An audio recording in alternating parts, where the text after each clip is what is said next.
మకర దీప పూజకి ముందు అయ్యప్ప స్వామి బంగారు ఆభరణాల పెట్టెను పందల రాజ్యం నుండి శబరిమలకు తీసుకువెళ్లేటప్పుడు ఆకాశంలో ఆభరణాల పెట్టెకు మార్గదర్శిగా గరుడు వెళ్లడం అనేది ఆశ్చర్యకరమైన విషయం.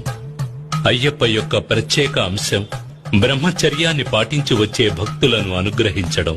అందుచేత 10 సంవత్సరాలు దాటిన ఆడపిల్లలు, 50 సంవత్సరాల లోపు మహిళలు అయ్యప్ప దర్శనం కోసం శబరిమలకు వెళ్లకూడదు.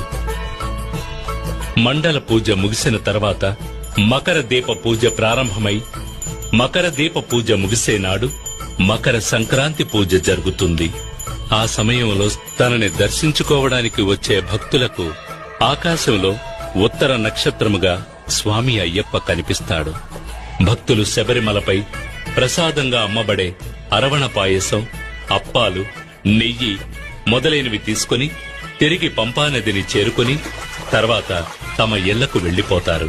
తమ ఇంటిలో తాము తీసుకువచ్చిన పూజా సామగ్రిని పూజగదిలో పెట్టి అయ్యప్పని మనసారా ప్రార్థించి గురుస్వామి సహాయంతో మాలను తీసివేసి దీక్షను ముగిస్తారు.